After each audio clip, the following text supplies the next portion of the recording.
unfortunate part is life is not fair, T. And I need my boys to know that and remember that in life. Life is not fair. Is it the game that you went out for a duck, you're a bad player? I'm learning new things every day. And literally, I had to go and do cricket 101 through my boys. And they would teach me things every day. It's a wicket, it's a LB, it's a what? And I'm like, but what does that mean? Exactly. So then we got to a point.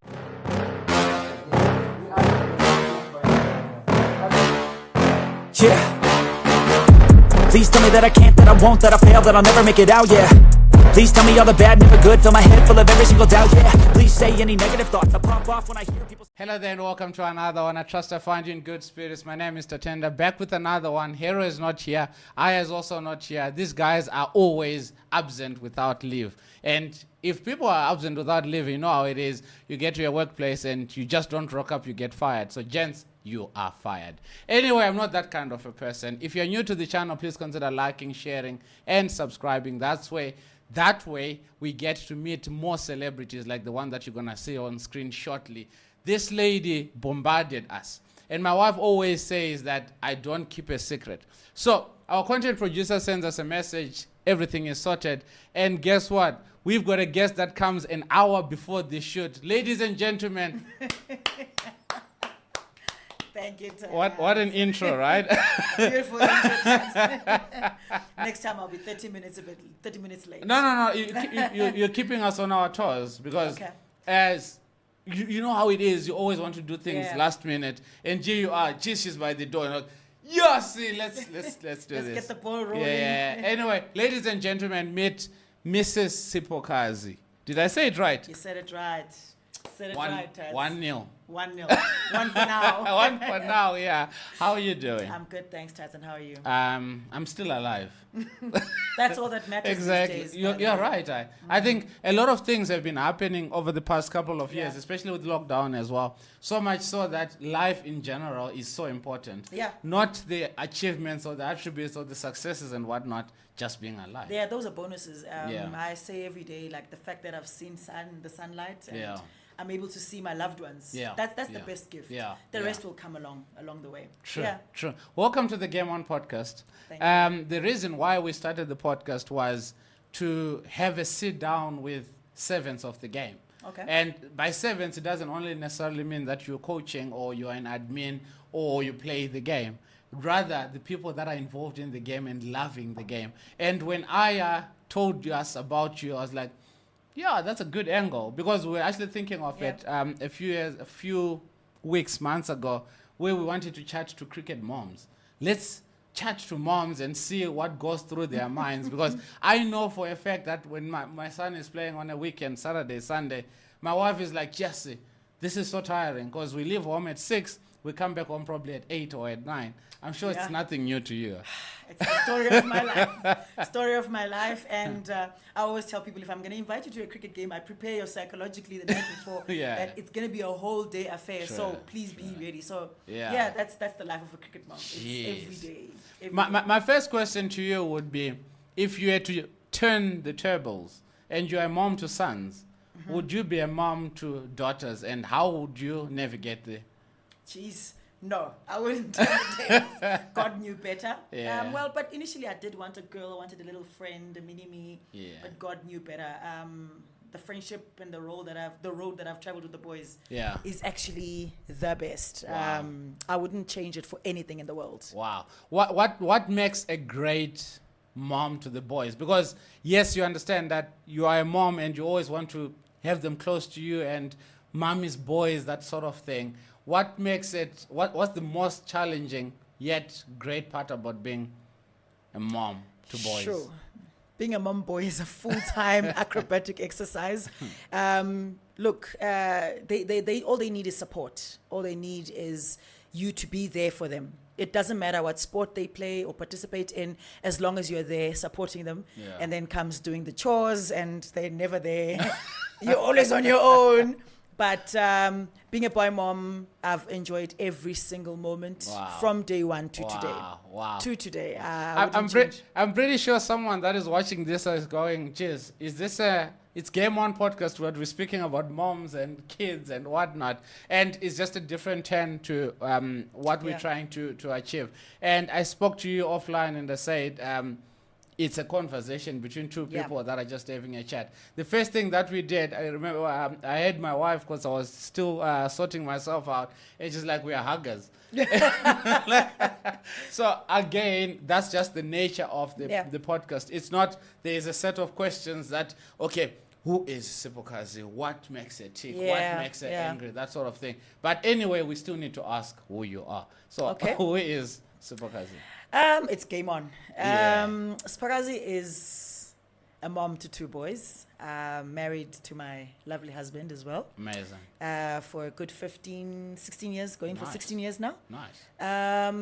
Siphokazi is an employed, full-time, 8 to 5 mom. Jeez. Played a little bit of sport myself growing up, quite athletic. So that's why sometimes it makes it so easy to be there for the boys, because it's journeys that I've also traveled. It's places that I've been to. And I understand what a child's need is in terms of support. Being there on the sideline, calling out their names. You know, even if they make biggest boo-boos, but as long as mom is there on the sideline, it means the world to them. So that's who Siphokazi is. I love me some podcasts. Nice. By the way, nice. And thank you to Aya for introducing me to Game On. Awesome. So I've got a new list now. Yeah. But yes, that's who Siphokazi is. Nice. Energetic. You guys are huggers. I'm full of energy. I've got energy for days. I love it. I've got energy for days. But I'm generally a peaceful, loving person. Yeah. When you said you've been married for 16 years, I was going to be like, geez, sorry, husband. How have you managed to stay alive all these years? But here you are. How have you managed to keep him alive? Sure. The boys are keeping us more alive. You got 3 boys in that house. So I'm the only princess in that house. They keep me on my toes. But I suppose, it was a friendship. The marriage was built on friendship. Nice. We met on a sports field. Oh, nice. So this comes somehow naturally. That we are able to support the kids. We're there for each other. And we're just constantly, building from one block to the next. Jeez.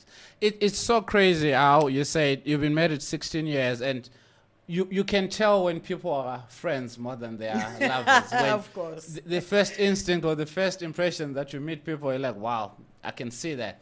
How do you keep a balance between married for 16 years successfully, 2 boys that are very active in sports, and you understand that with sports, if it was you're all playing at the same field, then it would be great. But it's never like that. One is going north, the other one is playing south, and you still have an 8 to 5 job. Definitely. How do you still maintain a smile in the midst of all that chaos? Oh, that's a real one, and we've just recently reflected on it not so long ago. Both our boys are very active, as we indicated. So I would be taking the small one to a cricket game in Randburg, and the other one's playing a cricket game in Pretoria. So obviously the marriage does get split there because one must take the other, and the one takes the other. And what we've then started to do is halfway through those games, maybe at 12, lunch breaks or whatever, we swap. Wow. And then I go over to the older brother and he comes over to the younger brother, and we meet at home again later on that evening. So that's how we're managing the sport life in terms of both being there for both boys without showing, Hore, I took this one, you took that one. And of course, date nights are very important. Like you need time out. And of course, the grandmothers are there. December, when these boys are closed, ship to grandma so we can have some private time. Nice. So yes, it's a acrobatic balancing scale type of thing that takes a lot from individuals, because before we are a couple, we are individuals. But it's something that we have learned to balance. You know, when you're saying that halfway through we swap around, now you go, you come. I don't think a lot of people have tried that trade. I don't think we have even tried that as well. Because you're thinking, okay, fine, he's playing wherever, and I have to take him, or we both go. Now it screws up my day as well, because now we've got one at least, you understand? So you're like, okay, for people that have got 4 kids, you're thinking, how in heaven do they manage to do this? And it's such a great advice for someone that's listening to this and their parents, that a lot of them I've heard that they say halfway through the season, then the other one takes the other one. You understand? Or this weekend I'm taking the other one and this. Yeah. It makes more sense when you say halfway through, the kid is getting the best of both mom parents and dad at the in a same game. time. Yeah. With your boys playing cricket, was it because you also were sporty and you understand the game? Because you look at black parents, it's easy for a white parent to be at the side Yeah. of the field because they played the game or they went to a school that played the game and stuff. With us black people, I think it was so easier to go the soccer route because it's a soccer ball, you understand? What made it so easy for you to then be able to support the boys in playing these elite sports kind of vibe? Sure, that's a real tough sort of like conversation because I never watched cricket. Wow. I was never exposed to cricket. Wow. I never followed cricket. Their dad is more of a cricketer, but not professional player. And so when they started playing cricket, literally I was the odd one out. Nice. They would have to teach me, Mama, it's a 6. This is how you do it. Wow. This is how you signal. Mama, it's a 4. This is how you signal. Till today, I'm learning new things every day. And literally I had to go and do cricket 101. Through my boys, and they would teach me things every day. It's a wicket, it's a LB, it's a what? And I'm like, but what does that mean? Exactly. So then we got to a point where they said, Mom, don't yell just yet. Like, just ask silently. If you don't understand something, just ask silently. Don't scream. Because I am that mom. I'm that loud mom on the sidelines. And I'll be like, yes, baby. It's like, shh. No, not yet. So, and we've been doing a lot of games at the stadiums. We've been following a lot of the cricketers. I know my son loves, they follow the Lions, but I'm more of a Titans fan. I don't know why, I'm a Praetorian. And Can you switch it off and please leave? but so we do a lot of the cricket games. Yes, sir. Afternoons, especially, we're going to a game on Friday. Yeah. So that has also built my knowledge of the game, my understanding of the game. Yeah. And recently I asked them, why is it that at the T20 they don't have the timeout thing? Yeah. Because I felt that, okay, now I know that there is a timeout strategic option. timeout. Yeah, guys, why can't they ask? Say, no, mommy, certain levels of the game, like, okay, it's okay. Oh, so nice. every day is a learning. I learn everything new, something new every day at every game. By the way, It's so funny, and I think you saw my wife laughing from behind there because of the screaming part. And I still remember my son is under 10, so they were playing a final, and he gets a wicket. But as he's bowling, he flips the bell. Oh, okay. So it becomes a no ball. And my wife and Was already his screaming. grandma is white. And they were jumping, yeah, you're going to win. Chill, guys. Chill. doesn't count. It's a no ball. There's still a free hit coming. But so, mommy saw a wicket. exactly. And that's all that matters. But what I'm trying to get at is when I played cricket, it was only when I got to sort of professional level did my parents actually started to, oh, okay, there's something with this cricket. My mom understood, not really understood, but she supported me. My dad was never close to the cricket field. My dad was a bookworm.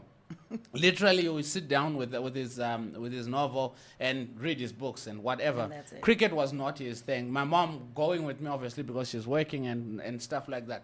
How important, the point that I'm trying to put across is, how important is it for us parents to be at the sidelines to watch these boys or these girls play sport? It's very important. At most, if you can attend all games, do so. I understand that life also happens. We've got to support friends when there's funerals. We've got to support people getting married, cousins getting married, or whatever the case may be. But sometimes we need to just shut the rest of the world out and be there for the kids, because it's an unfortunate reality that we're not always going to be there. Yeah, true. And those memories that you would have imparted with your kids will stay, and they will keep them forever. My son said the last time I went to watch his, had a hockey tournament not so long ago. He said, I heard you were at the grandstand. Wow. He's like, I didn't see you, but I heard that you were at the Yeah, grandstand. yeah. So it's one of those moments, as much as he's a little bit annoyed about it, it's a good feeling for him. And it's a good feeling for me as well that he recognizes That mom my was voice, there, even if I was not there, even if he didn't see me come in, but he recognizes my voice. So it's important that we support these kids. Like you said, when we grew up, we didn't have privileged sports like cricket and all of that. But the opportunities are there for our children. It's a different environment altogether. And so I think we should allow them to grow and not limit them. Yeah. Whatever it is they want to partake in, continue to support them. And the world is theirs, really.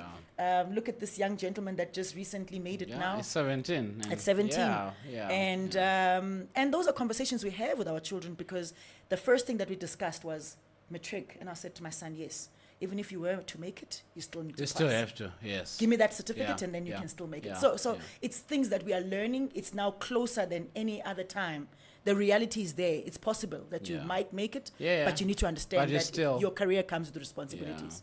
So it's important to be there. It's funny that you're speaking about the certificate, because we also need to understand that the cricket career is very short. Yes. Once you hit the 30 mark and you haven't made pro, then there's nothing. Or you look at Kwena Mapaka, is 17 years old. By the time he's 30, that's 20 odd years, 23 years playing sport. Yeah. Surely there's going to be an injury there, because that's a lot of games. That's a lot of physical abuse and his on the bones body. are still developing. You understand? His muscles are still developing. So to have that sort of conversation with the kids that, you know what, yes, you can play sport. Yes, you can succeed in sport. Yes, you can be the best that you can be. But also understand that if you have got a degree, I can stay with it. And that is exactly my mother saying. That, you know what, leave me with a degree and you can go. You can continue. Go and do your stuff. Yeah.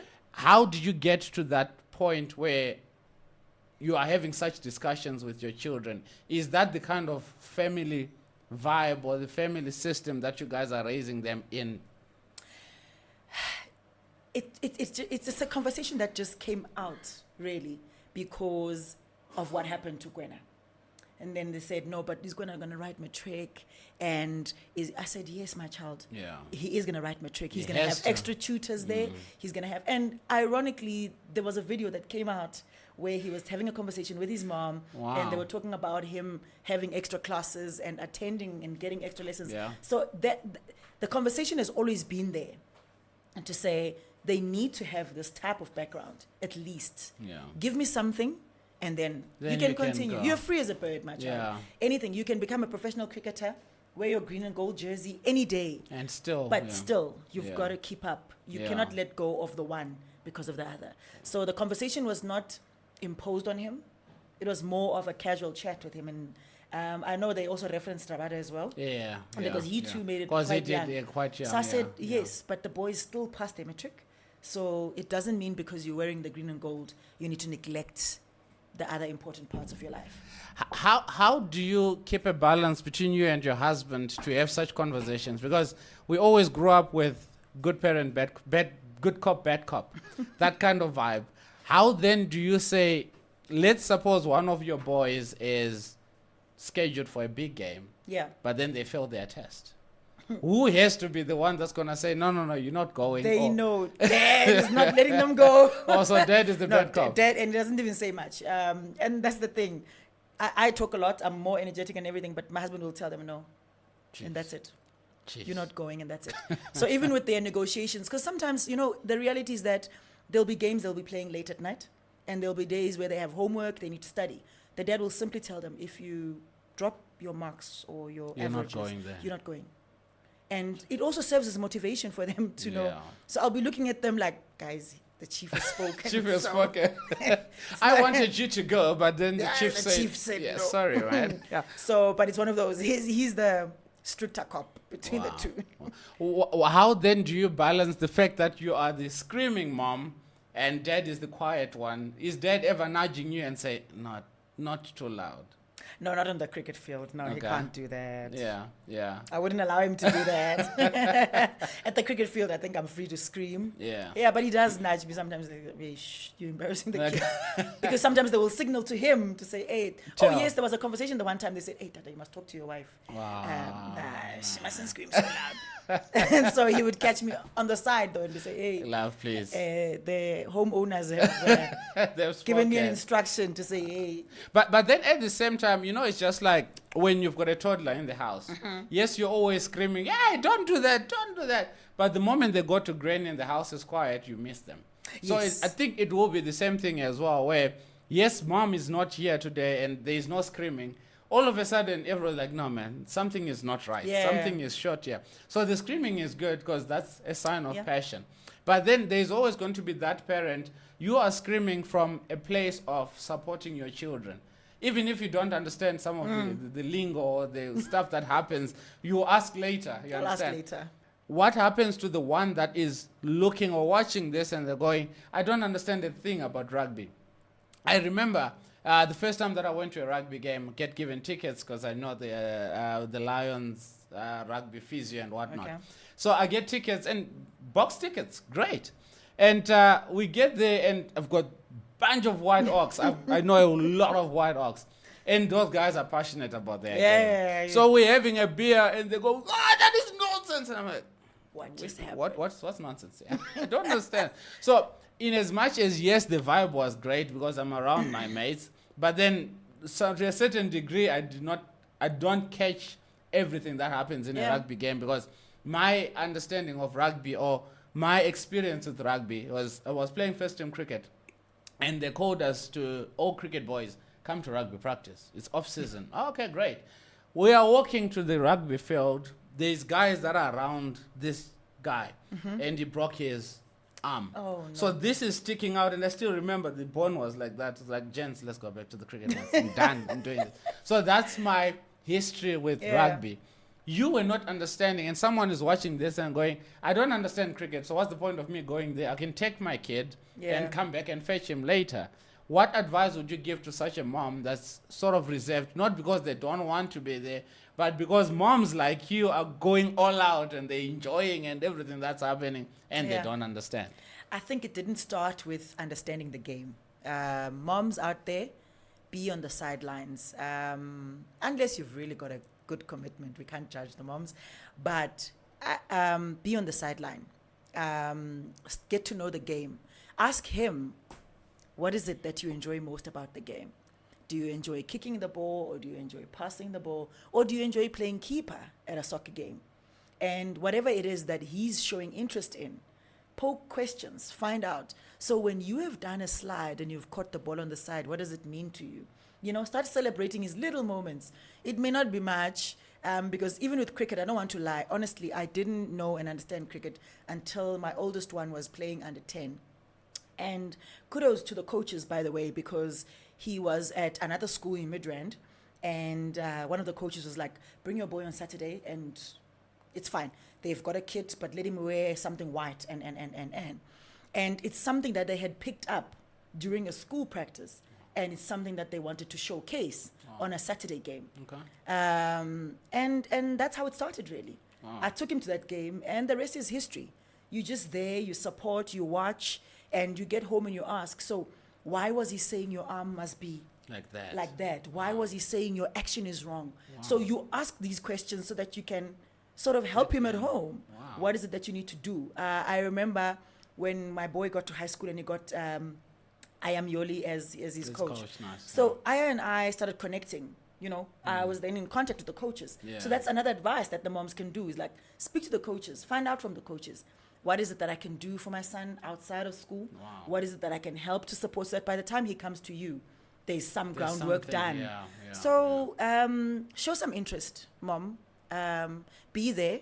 You may not know the rules. I still don't know 110% of the rules that are there in cricket. But I make it a point that I come back after every game with something new. What does this mean? What does that mean? And the games change every day and the rules change every day. So just... It's so amazing that you're saying speak to the coaches, because it's the same thing with school. You speak to your class teacher as well. What is it that we can do at home that is extra? Be it math or whatever. What can we do that's different? Because when a kid goes to private coaching, it takes a week until you go back to the private coach. And there's like a week of... Exactly. And unfortunately, we can't go to private coaching every day. No. Exactly. It would be great. But the economy doesn't allow. Exactly. Not in this South Africa. So it's amazing how you're saying it's okay to go back to the coach and say, what is it that we can do? It's so amazing, though, that there is always going to be that parent that feels like their child is not treated fairly or their child did not get an equal opportunity, that kind of vibe. How do you manage that? Because as a parent, I'm a cricket coach. And sometimes as a parent, it's so tough because I'm like, why is he mid-off when he's supposed to be square, all sort of thing? And my wife is always like, babes, you're not the coach. you're the dad. Be the dad. Be the dad. How do you guys manage that sort of thing where you want to be parents and you're screaming at your children to do well, but you're also not trying to sort of intimidate the other kid that is not doing as great? How do you balance that and not become the parent that's going like, yes, geez, that kid is playing today and the parents are going to be here. You don't want to come across as that. How do you? Look, it's always important to have conversations with your kids, have discussions with them. One, he might be in the disadvantaged position, and that's how the world works. He will not always be the preferential first opening bowler or opening higher, batting higher top order, batting top order. Yes, I'm letting the lingo. Listen to Kancane, mom. kancane. Listen to mom. Kancane, kancane. Yeah. So he's not always going to be in the top batting order. He's not always going to be the opening bowler. But what you need to then fix is his psychology to say, even if you don't open, when your turn comes, when they say tatenda come bowl, Go bowl. go bowl. Do your thing. And do your thing. Yeah. So you prepare him to be aware. That's not how the world works, one, and therefore you don't do it to the next child. If one child is not doing well in the game, have a conversation with him privately to say, what's wrong, T? Are you able to catch the ball? What happened? You know? Play a nice game. And whether Tatenda makes 3 mistakes and does one good thing, celebrate his one good thing. Yeah. That will boost his morale. And we can't do it as parents outside of the field, because I know sometimes the coaches even tell us, parents, please sit away from the boys. Especially at St. David's, because I know some of the coaches there, and I'm like, but sometimes they're a little bit too rough. Because I'm not going to mention his name, and he's my little brother. And I always say, no, youngster. And apparently, there's a few boys that came from Trinity, then they moved to St. David's.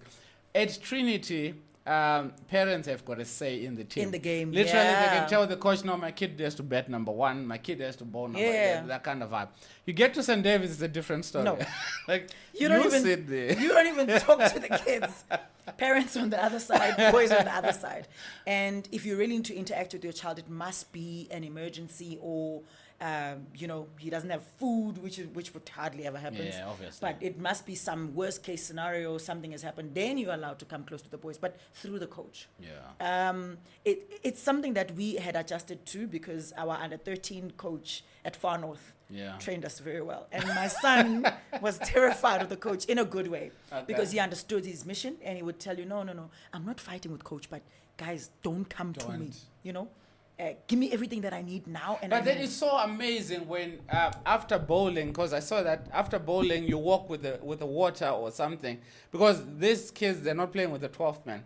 If you're playing professional cricket, you know that after bowling, when you go to find like your teammate is going to give you a water or whatever. Mom and dad are doing that. Coaches have a problem with that. How do you balance that? Because you are sitting there as mom and like, my baby's so hot, it's 38 degrees and my baby needs some bit of water, or something. How do you balance That's where it? my good cop also gets involved. Okay. He'll tell me, just leave the kids. Leave the kids alone. Leave them. I'll be like, but my baby, I got more baby, pa. All right. Indoda, pa. Yeah, okay. So sometimes, yes, it's an instinct thing. It's a parental thing that you will want to be there. I know my oldest one, he's got a problem with nosebleeds. So it's my instinct that whenever something happens, I want to run in. And dad will just say, hey, the coaches are there. He won't die. If it was bad, then the coaches will call you. Maybe. But those are the things that I needed as well, by the way, psychologically, to understand that, okay, he's saying it from a good place. He's the father. He wouldn't want his child to die. But he's telling me where I should stop, where I should go, where my boundaries are. Yeah. So it's sort of like, he's schooling me to understand that this is just a game, and I need to be able to carry myself in certain ways within the game. So, but no, we don't come close to the boys. Tell me, every kid has had a bad game, or not really a bad game, but everyone has had an unfair decision done to them. Yeah. If your boy was to come to you and say, the coach gave me out and I know I wasn't out, or kid is crying, or the kid is sad, that's my child. That's my baby. Yeah. So if they had a bad day, I'm going to have a bad day. If they were mistreated, or they feel they were mistreated, then I would feel the same. How then, if your boy was to come to you and tell you that they felt like they were judged unfairly, that kind of vibe, how would you fix it as a parent without trying to overstep where the coaches are without also trying to make the kid feel like the world revolves around you, kind of vibe. Yeah. Oh, that's a tough one. But they need to toughen up. Jeez, mom. During the game or at the game, when he comes out and his head is down, it's the game. You're out, my boy. So whether we discuss it now, it's not gonna change the coach's decision or the umpire's decision to pull you out. You're out. Let's deal with the fact that you're out. Then when we are home, we can go back and discuss. Because luckily, what I always do at the games, I'm addicted. I always buy phones with like a lot of space. Because so I'm taking videos all the time. Even if I'm not holding the phone directly, I'll put it on a stand and you're watching it'll capture and the it's moment. doing, So then we go back and we sit at the video. We watch the videos. We play back. And I say, but what did you do wrong? So did you do it right? Did you do it wrong? What is it that you can improve on? So you build him. The unfortunate part is life is not fair, T. And I need my boys to know that and remember that in life. Life is not fair. You get to the corporate world, life is not fair. They don't owe you anything. They don't owe you anything. So you need to be able to dust yourself off, and move on. If something bad, it's a bad decision. It's done, it's done. You can't reverse it. You can't control how TATENDA will then decide, Uguti, this game. No, let's replay. Let's call this boy back. No, it doesn't work like that. If It's you're out, you're out. You know what? That takes so much maturity as well, because someone's first instinct as a parent will be to go and approach and confront the coach. And that becomes an issue because now the kid is going to be victimized based on what mom or dad said. Because a lot of times, and you really don't blame the parent that comes to confront, but sometimes it's how they approach it as well. How do you manage the relationship between you guys and the coaches apart from the kids? Sure. I've never really had interactions with the coaches, but recently in our tour that we took to Cape Town, the St. David's boys, I was able to engage with the coach. So I just, I spoke to him because he's not a private coach for my son, but I spoke to him on the side and I said, my boy has been complaining about 1, 2, 3, 4. What is it that we can do right? Okay. What is it that we can help him do right? And I went back to his private coach, Aya. Yes. And I said, Aya, this is the complaint that has come in, 1, 2, 3, 4. How do we fix it? I make it a point, or I try not to get involved with the coach's decisions. Let the coach the game. And of course, some decisions won't be fair, but I'm more worried about my child's psychology and how he takes certain things more than anything else. But then at the same time, if you're worried about your child's psychology, I get that, which is great.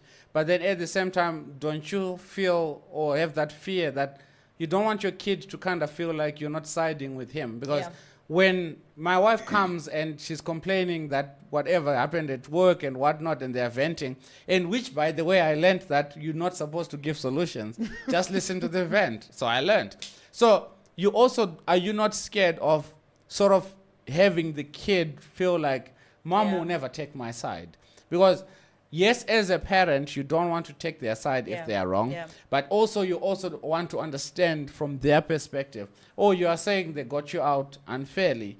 What was your part? I understand, yes. But then how do you then balance the fear of not wanting to feel like you are, or wanting him to feel like you are not on his side all the time when he comes complaining? Sure.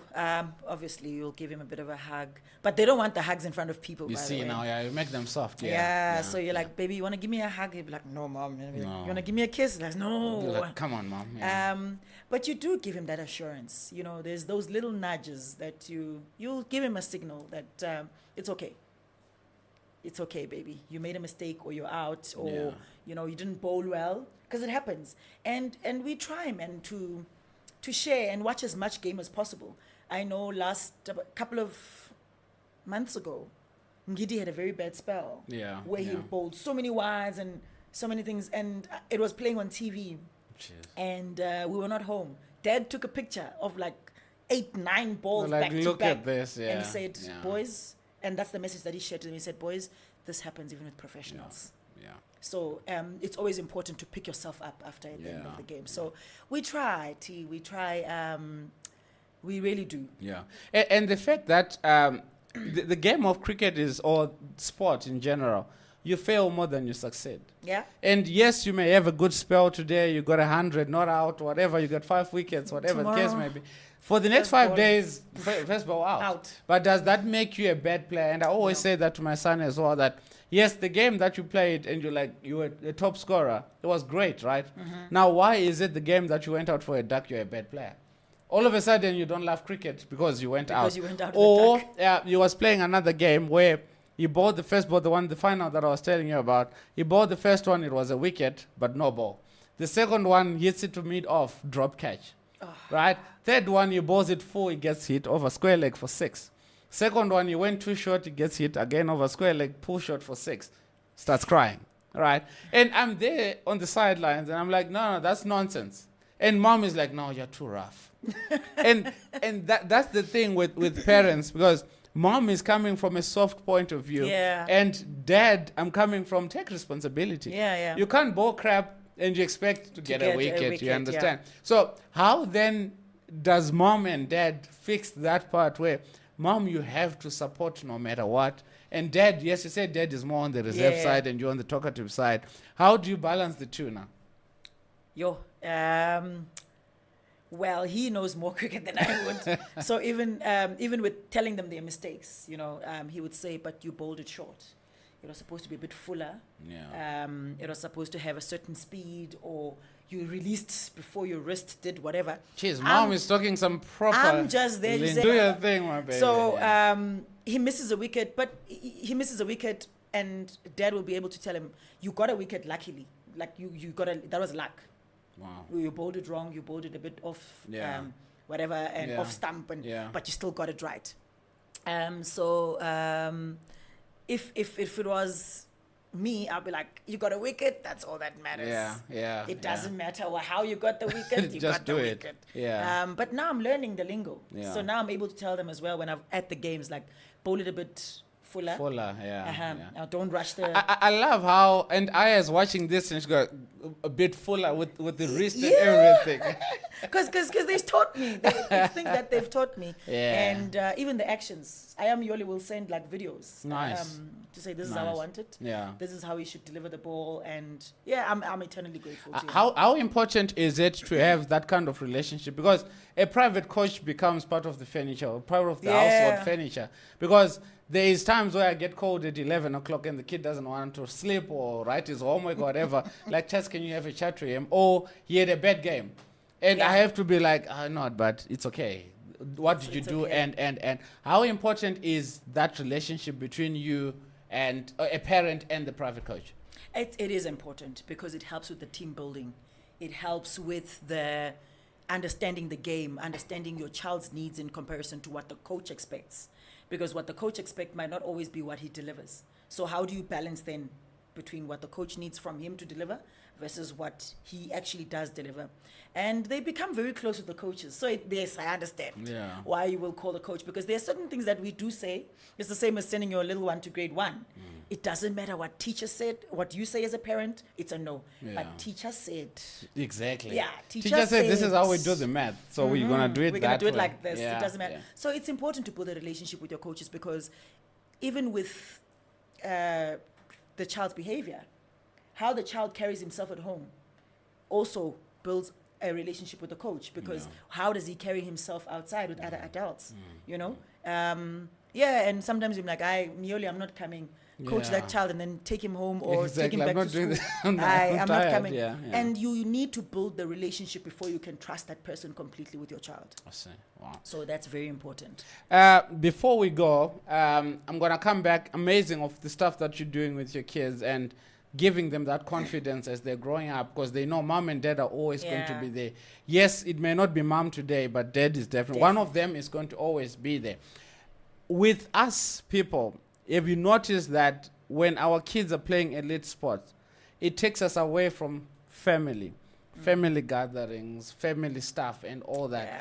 How do you guys balance it? Because I looked at it from this point. A few months ago, my son started playing sort of competitive cricket. And cricket, unfortunately, plays on a Sunday. Saturday, you are playing a match. Sunday, you're playing a match. And you're supposed to be in church. And it becomes a mess to keep on telling people that, sorry, we can't make it this week because it's at cricket. Sorry, we can't make it to that family gathering because it's got cricket. Sorry, this because it's got this.